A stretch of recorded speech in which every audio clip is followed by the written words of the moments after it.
Comment faire monter la tension sexuelle? Si tu vois une nana qui te plaît en rendez-vous, il va falloir faire monter au bout d'un moment la tension sexuelle. Et je sais que c'est une question qui revient extrêmement souvent. Donc aujourd'hui, on va voir ensemble ce qu'il faut faire pour faire monter la tension sexuelle, même si tu as peur du contact physique. Ça va être encore un sujet passionnant aujourd'hui les gars, donc on y va, let's go!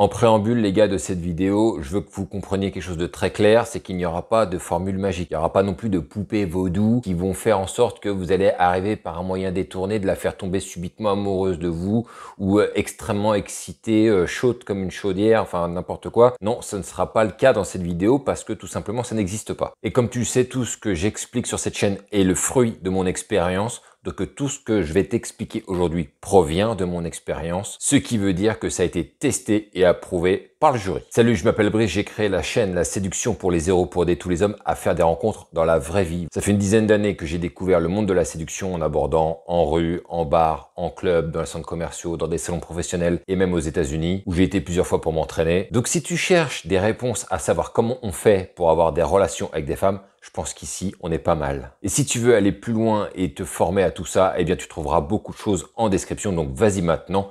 N'hésite pas, mon ami. Mais revenons au sujet de la vidéo. Et on va commencer tout de suite avec quelque chose que tout le monde sait mais que personne ne fait, encore une fois. C'est la voix. Elle doit être posée, descendante parfois, mais pas tout le temps. L'utilisation de la voix est très importante. Tu dois t'habituer à raconter des histoires, notamment lorsque tu seras en verre avec une nana, tu vas devoir parfois raconter des anecdotes, des histoires qui te concernent. Ça va être important de savoir raconter une histoire, ça va être important de savoir mettre du ton dans l'histoire, ça va être important de savoir faire des variations dans la manière dont tu parles. C'est important de pouvoir nuancer les choses, de pouvoir monter des fois et de redescendre. T'es pas obligé d'avoir la voix descendante tout le temps parce que je sais qu'il y a toujours ce cliché qui revient chez les coachs en séduction qui te disent il faut avoir un ton de voix descendant quand tu parles avec elle et du coup ça donne un truc hyper monotone, un peu ghetto même, un peu bizarre dans l'attitude. Moi je ne valide pas ça. J'ai un ton de voix moi qui est neutre, tel que tu me vois parler aujourd'hui, c'est comme ça que je parle avec les nanas. Donc parfois tu vois que je fais des montées. Parfois, je redescends un petit peu et c'est là que c'est important de garder toujours un timbre de voix qui est constant, naturel, masculin,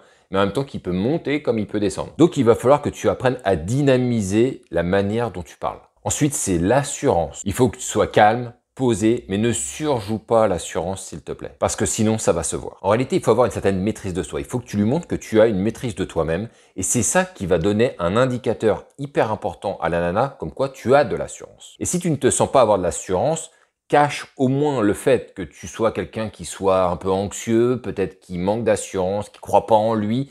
Cache au moins cette partie-là, ne le dévoile pas. Ça permettra de couvrir ton manque d'assurance et ça pourra donner l'impression à la nana que finalement peut-être que tu en as. Mais dans tous les cas, tu ne te sacrifies pas le fait que tu sois en manque d'assurance parce que si elle perçoit ça, ça ne va pas lui plaire, ça ne va pas la séduire. Ensuite, l'autre point, c'est de prendre les devants. Prendre les devants, c'est une sorte de prise de lead, mais sur des initiatives qui sont bien pensées. Par exemple, tu es en rendez-vous avec elle, vous vous asseyez à la table, le serveur il vient, vous voulez boire quoi, t'aimes bien quoi, tu veux une bière, tu veux du vin, moi je prends une bière, du vin. T'aimes bien le poulet toi? Oui. Prenez-nous des wings. Vous avez des wings ou pas? Ouais, sauce barbecue, t'aimes bien? Allez, prenez-nous ça, ouais, je veux bien. Et ça va être contente de voir que tu as pris des initiatives. Tu peux très bien aussi faire autre chose. Tu peux très bien t'asseoir à la table, tu disparais pour aller commander 2 verres, tu ramènes un plateau de chips ou je sais pas quoi, tu commandes des choses à grignoter, tu dis tiens, voilà, j'ai ramené tout ça. Ah, bah, c'est gentil, j'ai rien demandé. Ouais, mais ça me fait plaisir. Et ça, c'est le genre d'initiative qui fait plaisir. Autre initiative qui fait plaisir, tu as un rendez-vous avec elle et tu lui dis écoute, je viens te récupérer en bas de chez toi et on va aller dans un endroit que j'aime bien. Et là, ok, initiative toute faite. On va où, on fait quoi? T'inquiète pas ma chérie, tout est cadré, tout est organisé, il n'y a pas de souci à se faire, tu vas voir, on va passer un bon moment. Ça, c'est le genre de truc, les gars, qui fait monter la tension sexuelle, hein, je vous le dis tout de suite, hein, parce que voir quelqu'un qui prend les devants comme ça fait vraiment plaisir aux femmes. Un autre truc qui fait monter la tension sexuelle, c'est de toucher l'intérieur de la main, les gars. J'en ai déjà parlé lors d'une vidéo, lorsque vous prenez la main et que vous faites semblant de lui donner les lignes de la main, les lignes du destin, eh bien, le fait de toucher l'intérieur de la main, les gars, ça va lui faire des sensations. Vous allez le faire de manière très douce, très calme. Vous allez simuler le fait qu'elle aura un beau destin, bien évidemment, ne lui prédisez pas un destin de merde, si c'est pour lui dire « Alors moi, je pense que tu vas mourir demain. Gros accident avant, a priori, ce soir, peut-être accident. » Moi, c'est ce que je dis en tout cas. Ou bien, tu finiras ta vie pauvre et comme une merde. Ouais. Par contre, tu peux très bien faire ça en le faisant sous le signe de la dérision, ça passera très bien. Tu pourras très bien lui dire, écoute, apparemment, il n'y a pas de prince charmant là qui va arriver. Grosse voiture, non. Non, il n'y a pas de grosse voiture non plus en préparation. Je te vois vivre dans une chambre de bonne dans 5 ans, mais c'est peut-être temporaire, je ne sais pas trop. Faut que je regarde un peu plus. Voilà, essayez de jouer un petit peu, de rigoler avec ça. Mais le fait de toucher l'intérieur de la main, les gars, elle va aimer ça. Un autre truc qui va faire monter la tension sexuelle, et j'y reviendrai dans une autre vidéo un peu plus en détail, c'est de lui donner l'impression de la connaître. T'es en rendez-vous avec elle, elle commence à t'expliquer des choses la concernant, ça commence à décrire le personnage, tu vas commencer à devoir dessiner un petit peu l'avatar que tu as en face de toi, et au bout d'un moment, c'est toujours intéressant de dire « Ah bah moi je te vois comme ci, je te vois comme ça », et si tu tapes dans le mille, et il vaut mieux que tu tapes dans le mille d'ailleurs, si tu ne sais pas faire ça, abstiens-toi plutôt que de faire de la merde pour qu'elle te dise « Ah, je suis pas du tout comme tu es en train de me décrire ».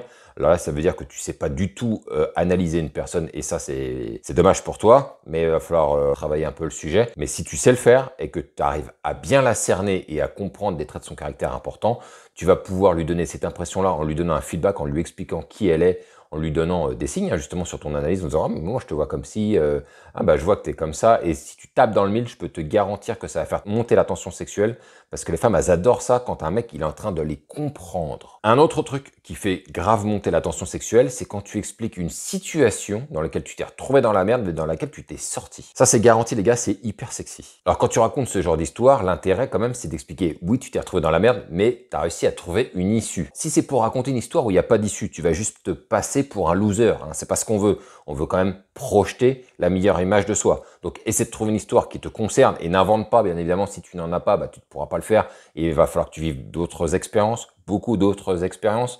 Mais si tu as une histoire comme ça où tu t'es retrouvé dans la merde et tu as réussi à trouver une solution et à t'en sortir, ça va donner une impression un peu de film. Mais surtout, ce qui est important, c'est de montrer qu'en fait que tu as un mec, un démerdard. Tu as un mec qui sait quand même se débrouiller pour se sortir de la merde. Et ça, pour une nana, c'est hyper sexy, c'est hyper masculin. Bien évidemment, le clou du spectacle qui fait monter la tension sexuelle, c'est de la regarder droit dans les yeux avec passion. Alors c'est important de la regarder droit dans les yeux avec passion, mais ça ne veut pas non plus dire que tu dois la regarder constamment comme un sadique, parce que sinon tu vas passer pour un mec bizarre. La regarder avec passion, oui, c'est-à-dire que tu as très envie d'elle, tu la trouves très jolie et c'est super ce que tes yeux vont retranscrire quand tu vas la regarder justement dans les yeux, parce que tu vas penser vraiment ce que tu vois. Sauf qu'il va falloir alterner et ne pas la regarder avec passion constamment. Si c'est pour être constamment fixé sur elle comme un mec qui a la dalle, au bout d'un moment, déjà, elle va se dire, c'est bizarre quand même, regarde tout le temps comme ça. Donc, c'est toujours bien d'alterner avec le chaud et le froid, toujours pareil. Hein. On regarde avec passion, on regarde avec un air un peu plus tranquille, on regarde encore avec passion, suivant les moments qu'elle te raconte quelque chose. Mais le problème de regarder constamment comme ça, avec de l'intensité,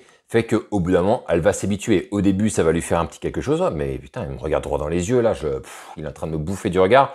Mais si tu fais ça pendant tout un verre, au bout d'un moment, elle va s'en habituer, elle va croire que c'est ta manière de regarder les gens. Et ça n'a pas de sens. Ce qu'on veut, c'est que le regard intensif, passionné, celui-ci, quand il tombe, il faut qu'elle le prenne en pleine tronche et il faut savoir le reconnaître pour elle à son niveau en le retirant pour le remettre par-ci, par-là. Hein. C'est comme un film d'horreur, s'il n'y a que des scènes de peur qui s'enchaînent tout le temps, tout le temps, au bout d'un moment, tu n'as plus peur. Ce qui est intéressant dans les films d'horreur, c'est que quand il y a des jumpscares qui tombent, quand il y a une grande période d'accalmie, et boum, il y a une scène d'horreur qui tombe, et là, effectivement, là, ça a du poids, là, ça renforce justement la peur lorsque tu regardes le film. Ça va être pareil pour l'intensité du regard, donc alterne, intensité, pas d'intensité, intensité, pas d'intensité. Je pense que tu as compris. Voilà ce que je voulais vous dire, les gars, sur la manière de faire monter la tension sexuelle. Je sais que c'est pas tout à fait ce que certains attendent, parce qu'il y en a qui voudraient sexualiser, je sais pas d'où ils sortent le truc, là, c'est certainement à cause de ce qui se passe sur Internet, où il y a des gars qui t'expliquent qu'il y a des super trucs mystiques, magiques,